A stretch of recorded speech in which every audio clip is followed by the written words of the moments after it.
नमस्कार, हूनबिल टीवी देख रहे हैं आप। मैं हूं आपके साथ विशाल गर्ग। खबरों की शुरुआत करेंगे। देहरादून में निकाय चुनाव को लेकर बीजेपी की तैयारियां पूरी हो चुकी हैं। प्रत्याशियों के प्रचार प्रसार के बीच अब बीजेपी ने सीएम पुष्कर सिंह धामी की मौजूदगी में 11 नगर निगम के लिए अपना संकल्प पत्र भी जारी कर दिया है। वहीं कार्यक्रम को संबोधित करते हुए सीएम धामी ने कहा है कि घोषणा पत्र में जो भी घोषणाएं की गई हैं उन्हें धरातल पर उतारना हमारी सरकार की प्राथमिकता में है। राज्य सरकार उत्तराखंड को विकास की नई ऊंचाइयों देने के लिए लगातार प्रयास कर रही है। सीएम ने कहा है कि ये संकल्प पत्र आने वाले 5 सालों तक राज्य के समग्र विकास के लिए बीजेपी की गारंटी का संकल्प है। साथ ही सीएम ने दावा किया है कि नगर निकायों में भी ट्रिपल इंजन की सरकार बनने वाली है। वहीं इस मौके पर सीएम के साथ कैबिनेट मंत्री सतपाल महाराज, प्रेमचंद अग्रवाल, सुबोध उनियाल, गणेश जोशी समेत पार्टी के कई वरिष्ठ नेता मौजूद रहे।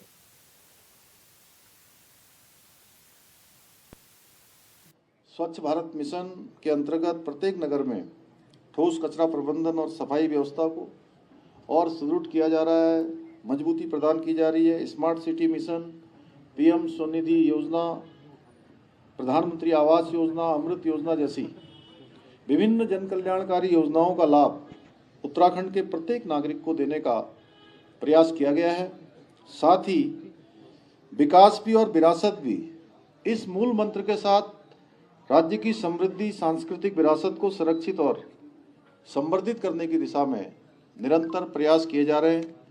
जहां एक और हमारी मातृशक्ति के सशक्तिकरण के लिए लखपति दीदी योजना, हमारी कन्या हमारा अभियान योजना, नंदा गौरी देवी कन्याधन योजना को लागू किया है।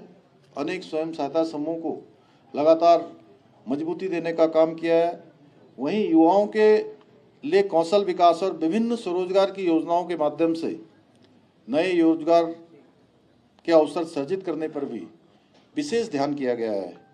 इन्हीं प्रयासों का परिणाम है कि आज हमारा राज्य नीति आयोग की रिपोर्ट में सतत विकास के लक्ष्यों को प्राप्त करने में पूरे देश में पहले स्थान पर पहुंचा है।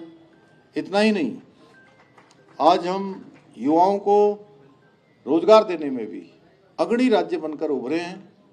पिछले एक वर्ष में बेरोजगारी दर में 4.4% की कमी लाने में भी हमने सफलता प्राप्त की है, जो राष्ट्रीय औसत से भी ज़्यादा है। इसके अतिरिक्त हमारी सरकार ने राज्य में अनेक ऐतिहासिक निर्णय लिए हैं, जिन्हें पूर्व की सरकारों ने ठंडे बस्ते में डाल रखा था। हमारा राज्य समान नागरिक संहिता लागू करने की दिशा में भी कदम उठाने वाला देश का पहला राज्य बन गया है। बहुत जल्दी हम इसी माह हम समान नागरिक संहिता को पूरी तरह से लागू करने वाले हैं। प्रशिक्षण की प्रक्रिया अंतिम चरण में चल रही है। इसका पूरा होते ही ये प्रदेश के अंदर लागू हो जाएगा। इसके अलावा हमने प्रदेश के अंदर प्रभावी नकल का कानून लागू किया, जिसका परिणाम है कि पिछले 3 वर्षों में 19,000 से भी अधिक युवाओं को सरकारी नौकरी प्रदान करने में सफलता प्राप्त हुई है, जो अपने आप में राज्य स्थापना के बाद एक बड़ा रिकॉर्ड है। साथियों, पूर्ववर्ती सरकारों की विफलता के कारण हमारी देवभूमि की डेमोग्राफी में गंभीर बदलाव देखने को मिल रहे थे। इस चुनौती का समाधान करने के लिए हमारी सरकार ने देवभूमि की सांस्कृतिक पहचान और डेमोग्राफी को सुरक्षित करने के लिए लव जिहाद, लैंड जिहाद और थूक जिहाद जैसी घृणित मानसिकताओं के खिलाफ भी कठोर कदम हम उठा रहे हैं। साथ ही प्रदेश में धर्मांतरण रोधी कानून, दंगा रोधी कानून जैसे सख्त कानून भी हमने लागू किए हैं। साथियों, मैं आज इस अवसर पर यह भी कहना चाहता हूं कि हमारी प्राथमिकताएं केवल घोषणा करना नहीं है, बल्कि घोषणाओं को धरातल पर उतारना है। इसके लिए ट्रिपल इंजन सरकार का होना बहुत आवश्यक है, अर्थात देश और राज्य के बाद नगर निगम, नगर पालिकाओं और नगर निगमों में भी भाजपा की सरकार, इसको सच करने का मौका आ गया है। आगामी 23 जनवरी को सूरज की पहली किरण के साथ ही हमने ये संकल्प लेना है कि ट्रिपल इंजन सरकार द्वारा उत्तराखंड में विकास का सूरज अपनी विकास रूपी किरणों के साथ अपनी रोशनी बिखेरे। आप सभी को इसके लिए अभी से पूरी तरह से तैयार हो जाना है, क्योंकि एक सप्ताह का समय मतदान और हमारे बीच में है। साथियों, इस बार के चुनाव में एक और जहां भाजपा की सरकार है, भारतीय जनता पार्टी है जो विकास का संकल्प लेकर काम करती है, और दूसरी तरफ पर धरातल पर उतारकर अपने कार्यों का रिपोर्ट कार्ड भी जनता के समक्ष प्रस्तुत करती है। वहीं दूसरी ओर कांग्रेस है जो हमेशा कागजों पर योजनाएं बनाकर जनता की गाड़ी कमाई से अपनी तिजोरियां भरने का काम करती थी। इसलिए मैं आप सभी हमारे देवतुल्य कार्यकर्ता भाई बहनों से, कार्यकर्ता बंधुओं से आग्रह करना चाहता हूं कि आप सभी जनता के बीच जाकर उनसे पूछें कि उनको प्रदेश में कौन चाहिए, प्रदेश के विकास के लिए कौन जरूरी है, कौन विकास को गति, कौन विकास को उन्नति, कौन विकास को प्रगति प्रदान कर सकता है। भाइयों बहनों, यह भी हम पूछ सकते हैं कि उनको राम मंदिर का निर्माण करने वाली, धारा 370 को समाप्त करने वाली, सेना का सम्मान करने वाली, समान नागरिक संहिता लागू करने वाली भारतीय जनता पार्टी चाहिए, या वोट बैंक की राजनीति करने के लिए राष्ट्रीय हित की तिरंगांजलि देने वाली कांग्रेस की मुगलिया सोच चाहिए। साथियों, हमें इस भ्रष्टाचार, परिवारवाद, तुष्टीकरण की रावण रूपी राजनीति को आगे बढ़ने से रोकना होगा और प्रदेश के सभी निकायों में कांग्रेस को भारी मतों से हराकर कमल का फूल खिलाना होगा। इसलिए मैं आप सबसे अपील करता हूं कि अपने अपने क्षेत्रों में जाकर अधिक से अधिक लोगों को भाजपा के पक्ष में मतदान करने के लिए प्रेरित करें। साथ ही भाजपा के इस संकल्प पत्र से अवगत कराएं कि कांग्रेस के ढोंग का पर्दाफाश का ट्रिपल इंजन की सरकार को भारी मतों से विजय बनाने में अपना सक्रिय योगदान सुनिश्चित करें। इन्हीं शब्दों के साथ आप सभी का मैं एक बार फिर से हृदय से धन्यवाद करते हुए, आप सबको शुभकामनाएं देते हुए, कल से भगवान सूर्य उत्तरायण में आ गए हैं और उत्तरायण में आने के बाद सब हमारे शुभ काम शुरू होने वाले हैं। संकल्प पत्र जारी कर किए सीएम धामी ने प्रेस कॉन्फ्रेंस कर आगामी प्राथमिकताओं को गिनाया है। साथ ही आगामी कार्यों को प्रदेश के लिए शुभ बताते हुए कांग्रेस पर भी सियासी हमला बोला है। सीएम धामी ने कहा है कि हर धर्म, हर वर्ग का सम्मान है, लेकिन कांग्रेस तुष्टीकरण की राजनीति कर उसे खराब करने का काम कर रही है। काम तो ये है कि भाई डबल इंजन की यहाँ सरकार है, ट्रिपल इंजन की सरकार उत्तराखंड की देवतुल्य जनता हमको आशीर्वाद देकर बनाएगी। पहला शुभ काम 25 तारीख को रिजल्ट आ जाएगा। दूसरा शुभ काम समान नागरिक संहिता, देश के अंदर देवभूमि उत्तराखंड के लोगों को ये गौरव प्राप्त होगा कि देश की आज़ादी के बाद जो देश की प्रतीक्षा थी, बाबा साहब भीमराव अंबेडकर जब संविधान का निर्माण कर रहे थे, संविधान बना रहे थे, जो अनुच्छेद 44 में वो प्रावधान करके गए कि देश के अंदर समान नागरिक संहिता लागू होनी चाहिए, सबके लिए एक समान कानून होना चाहिए, वो सबसे पहले देवभूमि उत्तराखंड में हो रहा है। उसकी गंगोत्री देवभूमि उत्तराखंड से निकल रही है दूसरी। और तीसरा शुभ काम आदरणीय प्रधानमंत्री श्री नरेंद्र मोदी जी के हाथों से 38वें राष्ट्रीय खेल जो कि देवभूमि उत्तराखंड को इसकी मेजबानी का अवसर मिला है, तो 28 तारीख को ये प्रारंभ हो जाएंगे और देश भर के 10,000 से ज़्यादा खिलाड़ी देवभूमि आएंगे। देवभूमि का हर एक जनगण मन, हर एक परिवार, हर एक माता बहन, बुजुर्ग, नौजवान, बच्चे सब उनका स्वागत करेंगे और ये हमारे लिए एक दीपोत्सव है, एक बड़ा अवसर है कि आने वाले, चूँकि अतिथि देवो भव की तर्ज पर पूरी देवभूमि चलती है, हम सबका स्वागत करेंगे, सारे लोग उसमें सम्मिलित होंगे। देखिए, उन्होंने, हम जब समान नागरिक संहिता की बात करते हैं तो वो हमेशा कहते हैं कि एक वर्ग को हम टारगेट कर रहे हैं, जबकि हम किसी वर्ग को टारगेट नहीं कर रहे हैं। अयोध्या में भगवान श्री राम का मंदिर बन रहा था तो उसको काल्पनिक बताते हैं। कश्मीर में आदरणीय प्रधानमंत्री मोदी जी के नेतृत्व में देश की आज़ादी के बाद एक देश के अंदर बड़ा अभिशाप था, कश्मीर भारत का अभिन्न अंग नहीं बन पाता था, नहीं था, उसको देश का अभिन्न अंग बनाने का काम धारा 370 समाप्त करी गई। उस धारा 370 को फिर से लागू करने की बात करती है, इसलिए उनकी सोच मुगलिया है। और वो जो वक्फ हमारे मंदिरों की ज़मीन है, गाँव की ज़मीन है, वो वक्फ बोर्ड को दिया गया है कई जगह पर, और इस प्रकार से हमेशा कांग्रेस ने तुष्टीकरण किया है, हमेशा उनकी उत्तराखंड में समान नागरिक संहिता कानून लागू करने को लेकर सीएम धामी ने इशारों में ही संभावित तारीखों का ऐलान कर दिया है। उन्होंने कहा है कि प्रदेश की डबल इंजन सरकार के लिए इस महीने 3 शुभ काम होने जा रहे हैं, जिसमें पहला काम 25 जनवरी को निकाय चुनाव के नतीजे बीजेपी के पक्ष में आएंगे और दूसरा काम प्रदेश में समान नागरिक संहिता लागू करने का होगा। साथ ही तीसरा काम 28 जनवरी को प्रधानमंत्री नरेंद्र मोदी के हाथों प्रदेश में राष्ट्रीय खेलों का उद्घाटन होगा। ऐसे में ज्यादा संभावना है कि जिस दिन देश में संविधान को लागू किया गया है उसी दिन प्रदेश में यूसीसी भी लागू होगा। ट्रिपल इंजन की सरकार उत्तराखंड की देवतुल्य जनता हमको आशीर्वाद देकर बनाएगी। पहला शुभ काम 25 तारीख को रिजल्ट आ जाएगा। दूसरा शुभ काम समान नागरिक संहिता। देश के अंदर देवभूमि उत्तराखंड के लोगों को ये गौरव प्राप्त होगा कि देश की आज़ादी के बाद जो देश की प्रतीक्षा थी, बाबा साहब भीमराव अंबेडकर जब संविधान का निर्माण कर रहे थे, संविधान बना रहे थे, जो अनुच्छेद 44 में वो प्रावधान करके गए कि देश के अंदर समान नागरिक संहिता लागू होनी चाहिए, सबके लिए एक समान कानून होना चाहिए, वो सबसे पहले देवभूमि उत्तराखंड में हो रहा है। उसकी गंगोत्री देवभूमि उत्तराखंड से निकल रही है दूसरी। और तीसरा शुभ काम आदरणीय प्रधानमंत्री श्री नरेंद्र मोदी जी के हाथों से 38वें राष्ट्रीय खेल जो कि देवभूमि उत्तराखंड को इसकी मेजबानी का अवसर मिला है, तो 28 तारीख को ये प्रारंभ हो जाएंगे और देश भर के 10,000 से ज़्यादा खिलाड़ी देवभूमि आएंगे। देवभूमि का हर एक जनगण मन, हर एक परिवार, हर एक माता बहन, बुजुर्ग, नौजवान, बच्चे सब उनका स्वागत करेंगे और ये हमारे लिए एक दीपोत्सव है, एक बड़ा अवसर है कि आने वाले, क्योंकि अतिथि देवो भव की तर्ज पर पूरी देवभूमि चलती है, हम सबका स्वागत करेंगे, सारे लोग उसमें सम्मिलित होंगे। और यार हुए छोटे से ब्रेक के लिए जल्द होंगे हाजिर। खबरों में आगे बढ़ेंगे। निकाय चुनाव को लेकर बीजेपी एक्टिव मोड में है। पार्टी के वरिष्ठ नेता और कार्यकर्ता अपने प्रत्याशियों को जीत दिलाने के लिए जमकर प्रचार प्रसार में जुटे हुए हैं। इसी के चलते मुख्यमंत्री पुष्कर सिंह धामी भी ज्योतिर्मठ पहुंचे, जहां पहुंचकर सीएम ने बीजेपी प्रत्याशी सुषमा डिमरी के पक्ष में वोट की अपील की और जनसभा को संबोधित भी किया।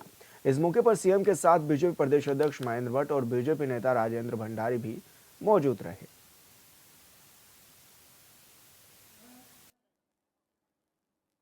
जोशीमठ के पुनर्विकास के लिए मैं आदरणीय प्रधानमंत्री जी का, हमारे गृह मंत्री जी का धन्यवाद करना चाहता हूं कि उन्होंने 1700 करोड़ रुपए की रिकवरी एवं रिकंस्ट्रक्शन योजना की मंजूरी हमको भारत सरकार से प्राप्त हो गई है और जिस पर जल्दी ही कार्य प्रारंभ हो जाएगा।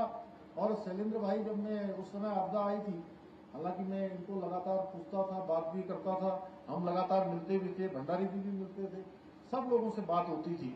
और ये बात जरूर है कि अब आने वाले समय में जो है पुनर्विकास का जो काम होगा जोशीमठ का, उस काम में नगर पालिका के अध्यक्ष की बहुत बड़ी भूमिका होने वाली है, बहुत बड़ा उनका एक काम होने वाला है।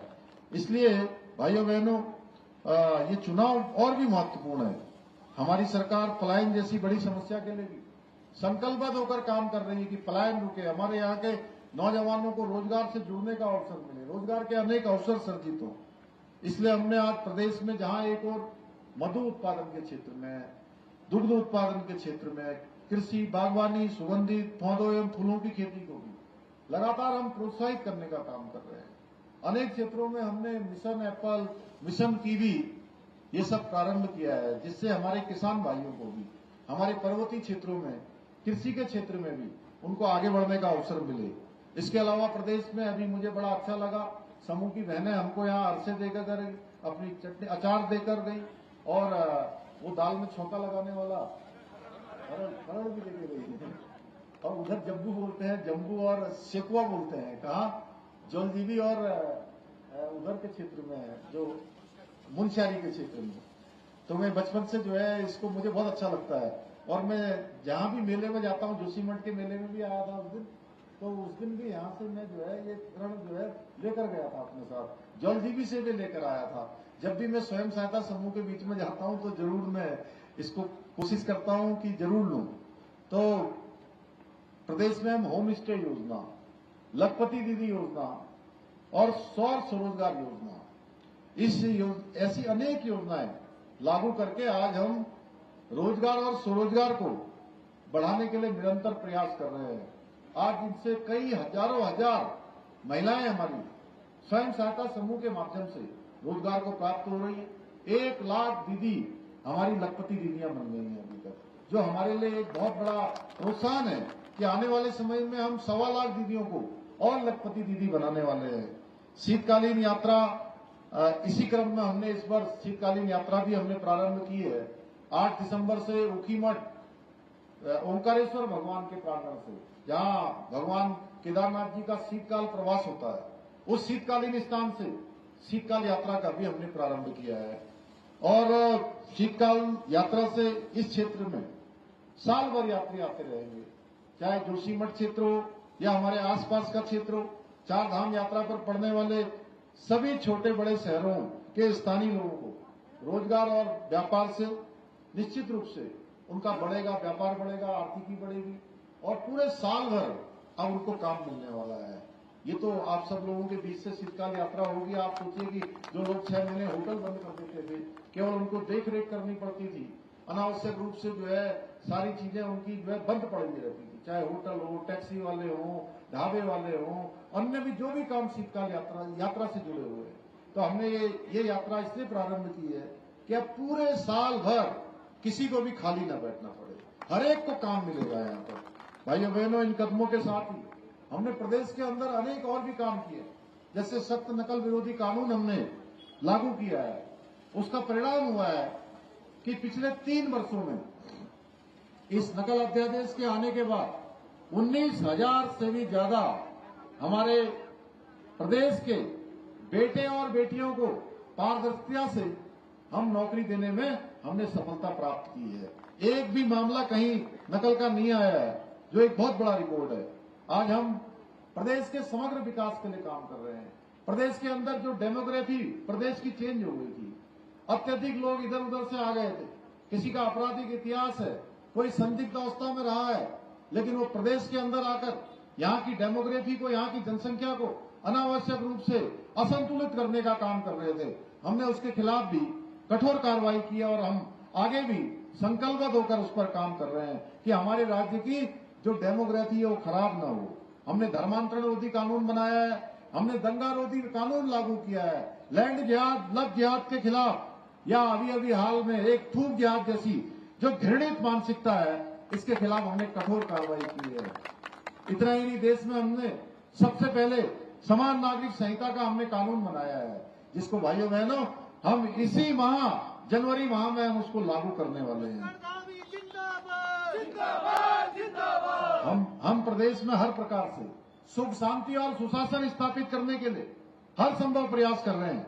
इसी क्रम में हमने बाहर से जमीनें खरीदने वालों की भी गहनता से जांच प्रारंभ की है।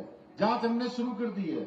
अगर कोई भी व्यक्ति अब जो हमारे नियम है उन नियमों का उल्लंघन करता हुआ पाया जाएगा तो उसके खिलाफ कठोर कार्रवाई की जाएगी। उसकी जो जमीनें हैं, अगर उसने नियम विरुद्ध उन जमीनों पर काम किया है या जिस प्रयोजन के लिए भूमि की खरीद फरोख्त की है, अगर उसने वो काम नहीं किया है, तो भाइयों बहनों ऐसे लोगों की सारी जमीनें अब सरकार में निहित की जा रही है। आप देख रहे होंगे लगातार जो है इस पर कार्रवाई हो रही है। उत्तराखंड में निकाय चुनाव को लेकर आरोपों की राजनीति जारी है। विपक्ष का आरोप है कि सत्ता पक्ष सत्ता का दुरुपयोग कर रहा है, जिसे बीजेपी ने बेबुनियाद बताया है। देहरादून से धर्मपुर से विधायक विनोद चमोली से खास बातचीत में क्या कुछ उन्होंने कहा है वो सुनाते हैं आपको। निकाय चुनाव जारी है, बातचीत करने के लिए विनोद चमोली जी हमारे साथ मौजूद हैं। सर, निकाय चुनाव जारी है, किस तरह की तैयारियां भी देखी जा रही हैं और आपके प्रत्याशी कितना दम लगाते हुए भी नजर आ रहे हैं? देखिए, तैयारी का तो प्रश्न नहीं होता, चुनाव बहुत आगे निकल गया है जी। अब तो जो कुछ तैयारियां थी वो एग्जीक्यूट हो रही हैं जी। और ऐसा दिख रहा है कि प्रतिद्वंदी कहीं दिखाई नहीं पड़ रहे हैं। भारतीय जनता पार्टी बहुत बेहतर स्थिति में है और पहले से बेहतर परिणाम रहेंगे, ऐसा मेरा मानना है। लेकिन विपक्ष तो खत्म कर दिया आपने, विपक्ष को तो पूरी तरह से आपने बीजेपी में शामिल करा लिए। बड़े बड़े नेता हो, विधायक हों या फिर संगठन उपाध्यक्ष हों, तो अब कांग्रेस में विपक्ष में तो कोई आपके सामने रह ही नहीं गया है। मैं इसीलिए कह रहा हूँ कि प्रतिद्वंदी दिखाई नहीं पड़ रहे हैं और विपक्ष हमने समाप्त नहीं किया, उनकी नीतियों ने समाप्त किया है। कांग्रेस के इनफाइटिंग ने समाप्त किया है। कांग्रेस में जो कार्यकर्ताओं का संगठन के प्रति अविश्वास और नेताओं के प्रति अविश्वास खड़ा हुआ है, उसने ख़त्म किया है। हाँ, ये ठीक है क्योंकि सामाजिक क्षेत्र में वो सक्रिय लोग हैं और विचारधारा की दृष्टि से वो भारतीय जनता पार्टी की विचारधारा से प्रभावित हुए, तो भारतीय जनता पार्टी को मजबूत करने के लिए भारतीय जनता पार्टी में आने का उन्होंने आग्रह किया। हमने उसको स्वीकारा और आज वो हमारी पार्टी के कार्यकर्ता हैं, हमारा हिस्सा है। तो ये तो कांग्रेस का फेल्योर है, भारतीय जनता पार्टी का तो ठीक है, हमारे दरवाजे खुले हुए हैं, लेकिन फेल्योर तो कांग्रेस का है कि अपने लोगों को संभाल कर नहीं रख पा रही है। जी, लेकिन सर वहाँ पर टिकट नहीं मिला तो बीजेपी में शामिल हो रहे हैं, और जब बीजेपी में टिकट नहीं मिल पाएगा फिर सर? नहीं, देखिए, जो बीजेपी में शामिल हुए वो टिकट की शर्तों पर नहीं हुए, और बहुत सारे लोग ऐसे जिन्होंने टिकट मांगे भी नहीं है। मेरे ही क्षेत्र में 3 पार्षद हमारे ऐसे थे जो दिनेश अग्रवाल जी के साथ भारतीय जनता पार्टी में आए थे। उनमें से एक हमारे ऐसे भी पार्षद हैं जिन्होंने टिकट नहीं मांगा, जिन्होंने कहा साहब आप जैसा ठीक समझो करें। 2 जगह से भी हमको कोई बहुत ज़्यादा दबाव उन्होंने नहीं बनाया, लेकिन वो जो वर्तमान में जो भी नाम हमारे सामने थे उनमें वो नाम थोड़ा मजबूत नाम थे, तो उनको टिकट दिया गया। तो ऐसा नहीं है कि वो टिकटों के लिए कोई हमारे ऊपर दबाव बना रहे हैं या टिकट के लिए आए हैं, ऐसा नहीं है। राजनीति में सिर्फ चुनाव लड़ना ही एकमात्र साधन नहीं आगे आने का, और भी बहुत सारे तरीके संगठन के माध्यम से लोग आ सकते हैं, सरकार में अपनी जिम्मेदारियां निभा सकते हैं दायित्वों पर, और कार्यकर्ता के नाते भी कई लोग सेवा भाव से भी आते हैं। तो ऐसा नहीं है कि उसको सिर्फ टिकट से जोड़ के देखा जाना चाहिए। लेकिन सर विपक्षी दल ये भी कह रहे हैं कि आप लोग प्रशासनिक दबाव बना रहे हैं और उसी वजह से कई को के नामांकन आपने रद्द करा दिए। वो इस तरह के आरोप आप पर क्यों लगा रहे हैं? नहीं, कोई दबाव नहीं बनाया जा रहा है। प्रशासन चुनाव के बीच में कहीं भी नहीं है, उनका काम है कि ठीक प्रकार से चुनाव करा देना, वो उस व्यवस्था में लगे हुए हैं। जहाँ तक नामांकनों के रद्द होने का प्रश्न है, तो देखो कुछ नियम हैं, उन नियमों का पालन अगर कोई व्यक्ति नॉमिनेशन में नहीं करेगा और सामने वाला कोई सतर्क व्यक्ति है, कोई होशियार व्यक्ति है और उसको चैलेंज करता है, तो निश्चित तौर पर निर्णय लेना पड़ेगा। जो निर्वाचन है उसको निर्णय लेना पड़ेगा, और उन निर्णयों के अधीन वो उस पर निर्णय हुए और कुछ लोग नामांकन रद्द हुए। वे चाहते हैं अगर हमारी तरफ से कोई गलतियां होती तो उसको उजागर करते और उसके ऊपर भी कंप्लेंट करते, तो उसमें वो निर्णय होते। लेकिन कांग्रेस तरफ से कोई कंप्लेंट आई नहीं, या हमारे लोगों ने गलत किया नहीं, 2 ही बातें हैं। उनके लोगों ने गलत किया और उसकी हम लोगों ने कंप्लेंट की, तो उसमें रद्द हो गए, तो उसमें सरकार बीच में कहाँ से आ रही है? वो तो निर्वाचन प्रक्रिया है, उसका आप विधानसभा का चुनाव कराइए और आप तथ्यों को छुपाएंगे और गलत ढंग से अगर नॉमिनेशन करेंगे तो विधायक का नॉमिनेशन कैंसिल नहीं होता है क्या? विधायक का नॉमिनेशन कैंसिल होता है, तो उसमें प्रशासन कहाँ से बीच में आ जाता है? निर्वाचन प्रक्रिया है, जब से चुनाव डिक्लेयर हो गया है, ये पंचस्थानीय निर्वाचन का दिन चला गया है। अब उनके पास जो भी नॉर्म्स हैं, जो भी नियम कानून है, वो उसका पालन करते हुए अपना काम को आगे बढ़ा रहे हैं। उसमें कांग्रेस के लोगों के नाम रद्द हो रहे हैं, तो ये भी फिर एक बार कांग्रेस फेल हो रहा है। हमने क्या करना उसमें? कांग्रेस को देख के नामांकन कराने चाहिए थे। जी, तो क्या लग रहा है सर, कितना आश्वस्त हैं आप, कितना मार्जिन आपको लग रहा है कि इस बार जीत का रहेगा आपका देहरादून से मेयर का? देखिए, मैं समझता हूँ कि एक बड़ी जीत की ओर हम आगे बढ़ रहे हैं। पिछली बार हम लोग लगभग 36,000 से जीते थे, इस बार 50,000 से ऊपर जीतना तो तय है, लेकिन जिस तरह मेरे लोगों से बातचीत हो रही है, मुझे 80,000 1 लाख के बीच की जीत दिखाई पड़ रही है। जी, लेकिन सर जो आपके क्या बागी हैं वो नहीं अब मैदान में कुछ खेल बिगाड़ेंगे क्या? क्योंकि 50 से ज़्यादा बागी भी बताए जा रहे हैं आपकी पार्टी में। देखिए, हमारे यहाँ भी हैं लोग जो कि चुनाव लड़ रहे हैं, पार्टी के कार्यकर्ता थे, उनका निष्कासन हो चुका है। लेकिन भारतीय जनता पार्टी का जो वोटर है, जो समर्थक है, जो मतदाता है, आप जानते हो कैडर बेस होता है, वो पार्टी के लिए समर्पित होता है, वो व्यक्ति के लिए समर्पित नहीं होता, बल्कि उनका निर्दलीय लड़ना ही उनकी साख को ख़त्म करता है। जो साख उन्होंने भारतीय जनता पार्टी में रहते हुए अपनी बनाई थी, और जनता में जो उनकी एक्सेप्टेंस थी, उनकी एक्सेप्टेंस उनके नाते नहीं थी, उनकी एक्सेप्टेंस भाजपा के नाते थी। आज क्योंकि भाजपा से बाहर हो चुके, उनका निष्कासन हो चुका, जो उनकी अपनी थोड़ा बहुत भी रही होगी वो भी चली गई, तो मैं समझता हूँ उनको भारी नुकसान हुआ है, और पार्टी को इससे कोई नुकसान होने वाला नहीं है। धन्यवाद सर, हॉर्नबिल टीवी से बातचीत करने के लिए। विनोद चमोली जी को आप सुन रहे थे, जो कि तमाम विषयों पर हमारे साथ बातचीत कर रहे थे। हॉर्नबिल टीवी के लिए देहरादून से विशाल। और फिलहाल इस बुलेटिन में इतना ही। आप देखते रहिए हॉर्नबिल टीवी। नमस्कार।